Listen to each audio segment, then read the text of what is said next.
Hello friends, स्वागत है आपका मेरे यूट्यूब चैनल। हम यहाँ बात करेंगे कक्षा 10 का हिंदी के पेपर के बारे में, उसके पूरा डिटेल में सॉल्व करेंगे।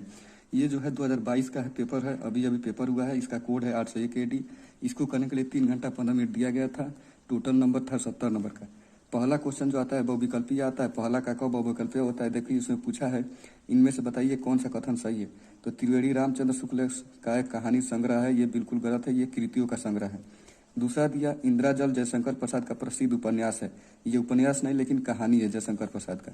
शिक्षा और संस्कृति डॉक्टर राजेंद्र प्रसाद की रचना, ये बिल्कुल सही है। अब बात करते हैं चौथे पे, अजंता डॉक्टर भगवत सरल उपाध्याय का नाटक है। ये डॉक्टर भगवत सरल उपाध्याय का नाटक नहीं, बिल्कुल कहानी है। अब बात करते हैं, आगे चलते हैं दूसरा पहला का ख क्वेश्चन पे। पहला का ख में दिया है 4 कृतियां दी गई थी। चारों कृतियां में से आपको किसी एक कृतिया के रचनाकार का नाम लिखना था। जैसे कि पहला कृति में दिया गया था ठलुआ क्लब। ठलुआ क्लब का जो रचनाकार हैं बाबुल गुलाब राय हैं। अब बात करते हैं दूसरा भूले विश्व चित्र। इसके जो रचनाकार है भगवती चरण वर्मा है। आहुति आहुति का जो रचनाकार है डॉक्टर कुसुमाकर शास्त्री हैं।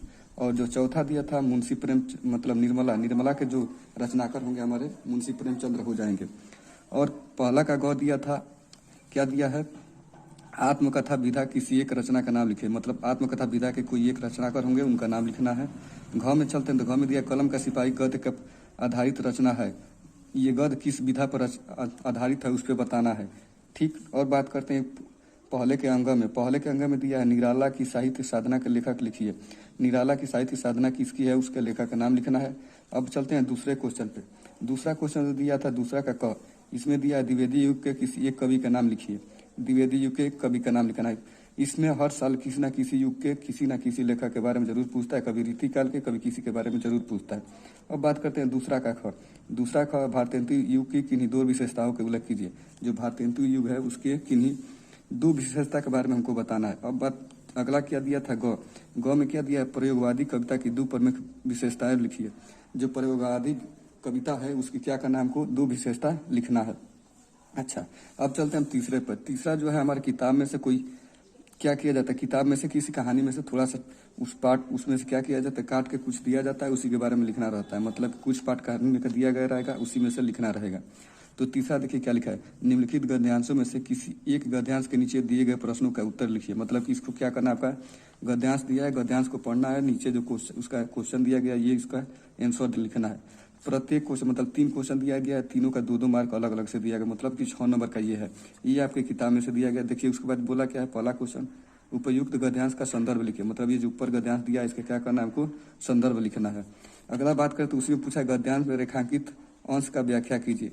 ये जो रेखांकित अंश देख रहे हैं जैसे सच्ची मित्रता में उत्तम से उत्तम, ये वाला जो रेखांकित भाग है इसका क्या करना है, इसका हमको व्याख्या करना है। और बात लास्ट क्वेश्चन पूछा है हमें अपने मित्रों से क्या आशा रखना चाहिए, इसके बारे में बताना। मतलब कि मित्रता कैसी होना चाहिए लिखना है। अगला पेज पर चलते हैं, मतलब पेज नंबर 4 पे। तो 4 में जो दूसरा हमको क्वेश्चन था इसमें देखिए ऊपर लिखा तीसरा में निम्नलिखित गद्यांशों किसी एक गद्यांश में लिखे। मतलब कि आपको क्या दी गया, 2 गद्यांश दिया रहे। तो पहला गद्यांश ये हो गया, अगर आपका इसका आंसर मालूम है तो इसके बारे में लिखिए, नहीं तो पीछे एक और गद्यांश दिया गया रहेगा। जैसे कि आज विज्ञान मनुष्य के हाथों अद्भुत और अतुलित शक्ति दे रहा है। मतलब कि इसमें क्या दिया गया, विज्ञान की शक्ति के बारे में बताया गया है। इस पे भी क्या करना है, या तो पहले वाले क वाला क्वेश्चन कर सकते हैं या ये वाला क्वेश्चन आप कर सकते हैं। इसमें भी आपको गद्यांश का संदर्भ लिखना है, रेखांकित भाग का व्याख्या करना है, और ये दिया है लेखक ने गद्यांश में क्या संदेश देना चाहा है, इसमें क्या संदेश मिला है उसके बारे में हमको बताना है। अच्छा, अब चलते हैं पेज नंबर 5 पे। पेज नंबर 5 पे जो हमारा चौथा क्वेश्चन है, जो तीसरा क्वेश्चन था हमारा गद्यांश से आता है, चौथा जो आता है पद्यांश से आता है। पद्यांश मतलब कि कविता से आता है। अब इसमें क्या, इसमें भी क्या देखो लिखा गया है, निम्नांकित पद्यांशों में से किसी एक पद्यांश की संदर्भ से व्याख्या कीजिए। मतलब कि इसमें भी क्या दिया गया, एक हमारा ये क वाला है, इस क वाले में, और दूसरा क्या दिया गया ख वाले में। इन दोनों में से किसी एक में क्या करना है, संदर्भ सहित व्याख्या करना। ये भी 6 नंबर का आता है।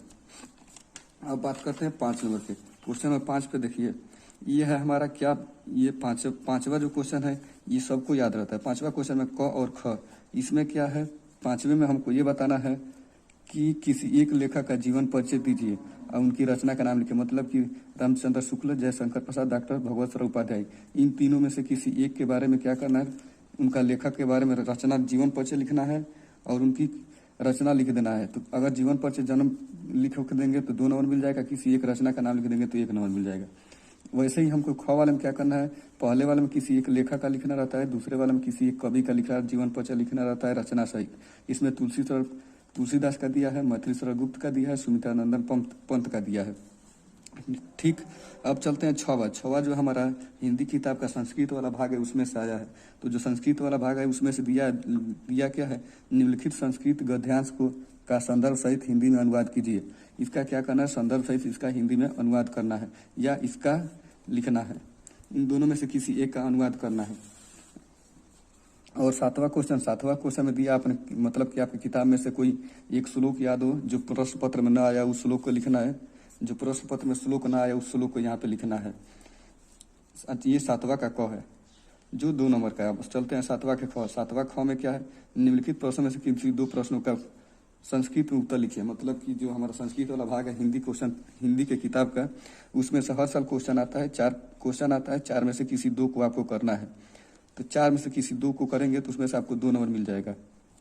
ये हमारा हिंदी का मतलब संस्कृत का रहा, हिंदी की किताब का संस्कृत वाला भाग का क्वेश्चन था। और चलते हैं अब यहाँ से हमारा क्वेश्चन नंबर 8 से शुरू होता है व्याकरण वाला। ये वाला क्वेश्चन कोई भी कर लेता, अगर ये वाला कोई नहीं कर पाया तो इसका मतलब आप कुछ भी नहीं पढ़े हिंदी का पेपर। जैसे कि पहला ही पूछा है, करूण रस अथवा हास्य रस की शब्दों और अर्थ परिभाषा लिखिए। आपको आपकी किताब में बस करूण रस और हास्य रस का ही पढ़ना रहता है, उसका उदाहरण और उसका परिभाषा। इसको आप याद करके जाइए, 2 नंबर पक्का मिल जाएगा। वैसे ही आपको क्या मिला है, उपमा अलंकार अथवा उत्प्रेक्षा अलंकार के उदाहरण सहित परिभाषा लिखी। आपका जो पेपर मतलब कक्षा 10 का जो है यूपी बोर्ड का, उसमें केवल क्या पूछता है, एक उपमा अलंकार का पूछता है, एक उत्प्रेक्षा अलंकार का पूछता है और एक उपमा का पूछता है, एक उत्प्रेक्षा का पूछता है। और इसमें क्या बोला है कि इन दोनों में से किसी एक पे क्या करना है, अलंकार का परिभाषा लिखना है और उदाहरण लिखना है। वैसे ही गौ का क्या दिया है, गौ में हमको सोरठा और रोला में सोरठा छंद और रोला छंद में से किसी एक का परिभाषा लिखना है और किसी एक का उदाहरण लिखना है। अच्छा, ये हो गया हमारा 8 का क। चलते हैं 9 के ख पे। 9 के ख में इसमें आपको क्या करना है, उपसर्ग बनाना है, जो कि कोई भी बना। उपसर्ग मतलब क्या होता है, जो शब्द आगे लगे। तो अ का क्या हो जाएगा, अपमान हो जाएगा। अधिक का क्या हो जाएगा, अधिनियम हो जाएगा। अनु मतलब अनुशासन हो जाएगा। इसमें से आप कोई भी 3 कर दिए होंगे तो आपको 3 नंबर मिल जाएगा। ये 9 का क हो गया। अब चलते हैं 9 के ख पे। 9 के ख में दिया निम्नलिखित में से 9 के ख में क्या दिया है, निम्नलिखित में किसी 2 प्रत्ययों का एक प्रत्यय बनाए। मतलब क्या करना है, 2 प्रत्ययों का प्रयोग करके एक प्रत्यय बनाए। जैसे वाह है, वट है, आई है, ता है। ये हमारा ता हो गया, ये तो हो गया। तो जैसे कि क्या हो जाएगा, वट का बनावट हो जाएगा, आई का लिखाई पढ़ाई मिठाई, ता का प्रभुता हो जाता है। वैसे ही बहुत सारे शब्द हो जाते हैं। वैसे अब बात करते हैं गौ का। ये हमारा 9 का गौ है। तो 9 के गौ में क्या हो जाएगा, समास विग्रह करना है। तो समास विग्रह आपके में केवल 2 समास विग्रह आता है। यूपी बोर्ड के कक्षा 10 में केवल 2 समास विग्रह आता है, एक द्वंद्व आता है, एक द्विगु आता है। तो जो द्विगु होता है, द्विगु मतलब हमारा क्या हो जाता है, संख्यावाचक कोई आएगा तो द्विगु समास हो जाएगा। और जब और से जुड़ा होगा तो वो क्या हो जाता है, द्वंद्व हो जाता है। तो यहाँ बात करते हैं क्या दिया, माता पिता। तो इसको क्या बोल देंगे, माता और पिता। तो ये हमारा क्या हो जाएगा, ये द्वंद्व समास हो जाएगा। वैसे त्रिनेत्र मतलब 3 आंखों का समूह, मतलब 3 आंखों वाला। तो ये क्या हो जाएगा, जिसमें भी संख्या आ जाता है वो क्या हो जाता है, द्विगु समास हो जाता है। भवानी शंकर, इसमें क्या हो जाएगा, भवानी और शंकर। तो ये क्या हो जाएगा, द्विगु हो जाएगा, द्वंद्व हो जाएगा। एक दंत, इसमें एक आ रहा है तो ये क्या हो जाएगा, एक आ रहा है तो हमारा ये द्विगु हो जाएगा। यहाँ पे क्या है, नर और नारी, मतलब नर नारी दिया है तो नर नारी का क्या आ जाएगा, नर और नारी। और ये हमारा हो जाएगा द्वंद्व समास। अब हम चलते हैं 9वें के घ क्वेश्चन पे। 9वां का घ हमारा जो है, 9वां का घ दिया है किन्हीं तत्सम को, किन्हीं 2 शब्दों को तत्सम लिखिए। मतलब ये तद्भव दिया है, आपका तत्सम लिखना है। जैसे कान का लिखना है, महुआ का लिखना है, हाथ का लिखना है तो हाथ का हस्त हो जाता है, हस्त हो जाता है। पंख का वानर का बंदर हो जाता है। तो मतलब कि व्याकरण वाला आपका बहुत आसान। देखिए इसमें 2 नंबर, इसमें दोनों 2 2 4 2 6 2 8 नंबर, और क्या 2 6 2 8 2 10 2 12 2 14, ये सब नंबर आसानी से मिल जाते हैं। अब बात करते हैं 9 का अंग। 9 का अंग में आपको क्या करना है, पर्यायवाची लिखना। पर्यायवाची किसका लिखना है, चंद्रमा का, कामदेव का, कपड़ा का, आकाश का, गंगा का। इसमें से आप किसी एक का क्या कर सकते हैं, एक का किसी 2 का क्या करना है, हमको पर्यायवाची लिखना है। ये हो गया हमारा 9 तक। अब हम 10 का बात करेंगे। 10 का क दिया है संधि विच्छेद करना है। तो 10 का संधि विच्छेद करना है कि 2 का संधि विच्छेद करना है। अब हम आपको बता दें कि कक्षा 10 में केवल 2 ही संधि विच्छेद किसका आता है, अगर नाम लिखने के लिए बोले तो हमेशा आता है कि इसका व्यंजन संधि में का यड़ संधि का आता है। हमेशा जो हमारा होता है, कोई भी पूछे तो आपको यड़ संधि लिख के आ जाना है, वो उसका हो जाता है।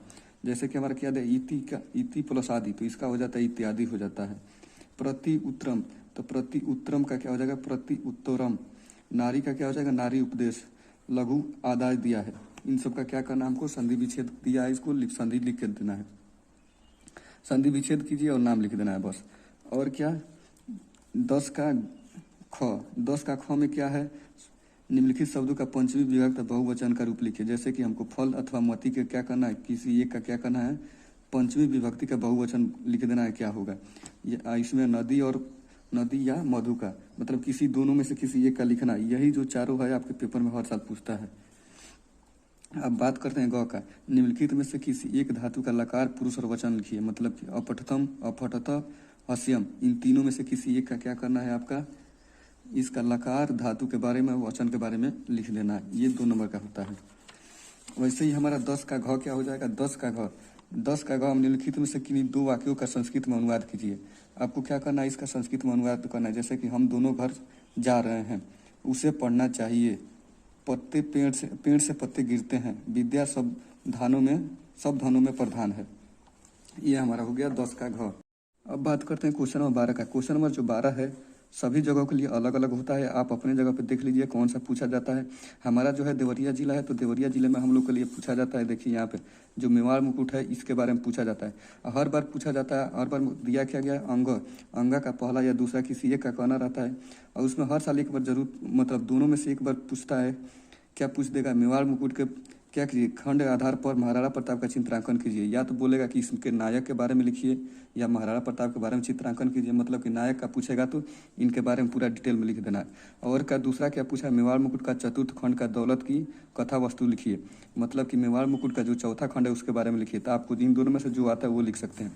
ये जो है देवरिया जिला के। और बाकी सब जिला के लिए अलग अलग होता है। देखिए कर्ण के बारे में दिया है, ग दिया है, घ दिया है, च, छ और क्या दिया है, छ, ज, यहाँ तक दिया है। उसके बाद झ तक दिया है। तो सबका जिले का अलग, मतलब सभी जगह का अलग अलग होता है। आप अपने जगह का देख लीजिए, उसके हिसाब से पढ़ लीजिएगा। मिलेंगे अगले वीडियो में